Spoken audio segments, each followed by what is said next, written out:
So moving forward a little bit in your life now, so last year, I believe, um, when you won the job with the Boston Symphony, it was your last semester of undergrad. Is that correct?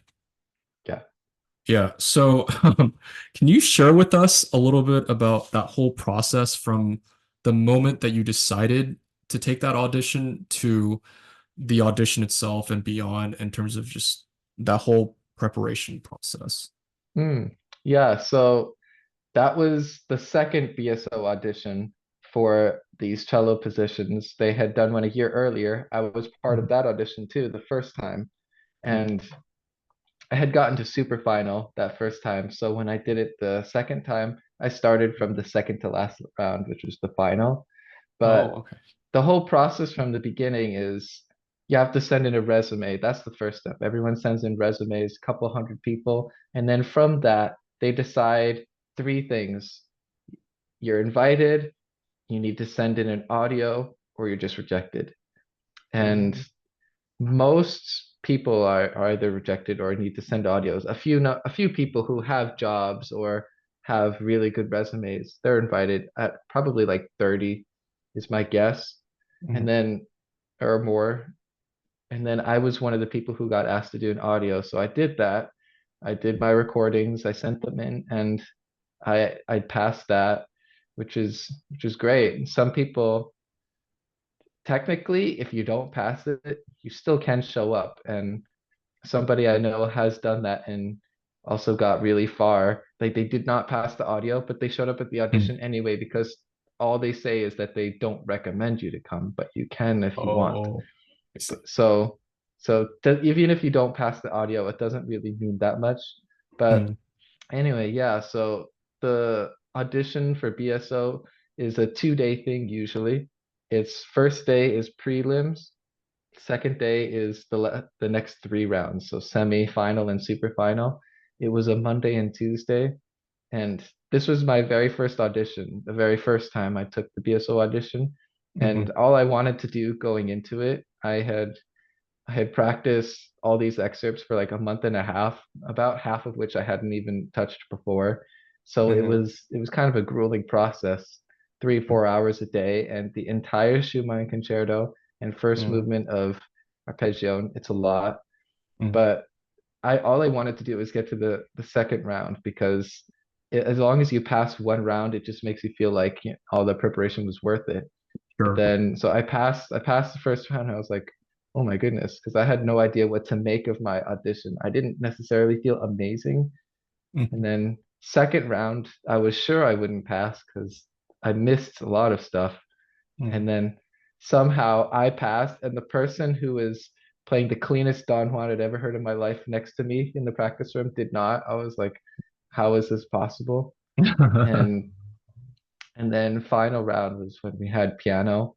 It was about 8 candidates at that point, and somehow I managed to pass that. There were three of us in the super final, Mhm. and during that first audition, only one of us got hired. There were four positions for grabs, but Mhm. only one of them got hired. Mhm. That was Will. And then the next year, I started from final, and then they hired the rest of the three vacancies. Mhm. So, for both times that you auditioned, how many cellists would you say were there for the live rounds? It's hard to say how many are there from the beginning. I would say usually the first round is about 40 to 50 people.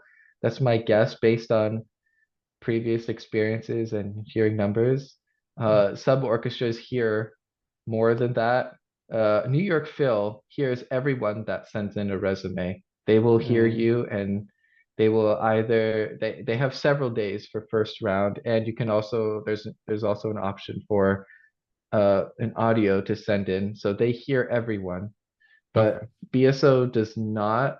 They they have a first round and only about 40 or 50 people, which is pretty typical for Mhm. an orchestra, orchestras in general. Usually 40 to 50 people the first day, maybe 5 to 8 will pass that first round, and then I would say anywhere between 15 to 20 is a semi, and then a final can be, well, BSO is a little different because they have two finals. Mhm. The final was 8 people, and then it's just trickles down from there. Usually a final Mhm. is about 5 people, 3 to 5 Sure, people, sure. like the final Well, final round. sure. Well, and I think what's so unique about the Boston Symphony is they're the only orchestra, as far as I'm aware, that is very explicit about the concerto you play. Like you have to play Schumann, but on top of that, you have to play the arpeggione, which I think is even more rare. Like you don't really see orchestras asking for that. So, um, In Europe, you see that often. right, sure, I yeah. think I think Berlin requires it. Hmm. There are orchestras in the US that explicitly require Haydn D as Hmm. well as those in Europe, but Hmm. they usually give a choice of Dvorak or Schumann and Right. sometimes any standard rep, but yeah, Mm. uh, they require explicitly the. Mm. And I'm curious, now having been part of the cello section, what do you notice about that section that makes it so unique, given the explicit requirements of the Schumann and the Arpeggione? Oh, I mean, everyone has such a beautiful sound. Yeah. I think with the Schumann, it's a chance for you to show your singing quality. Something like Dvorak is very broad and brassy, and so you need a certain amount of strength in your character that way. But Schumann, you definitely need character, but it it showcases more your ability with phrasing and sound. Even I would say also arpeggio, Mm. because it's even though in many ways it's considered very technical, which it is, it it has a lot of singing stuff in Yeah. it. Yeah. Yeah. And I think we would both agree as cellists that there's nothing better than 12 beautiful singing cellists playing as one, right? Oh yeah.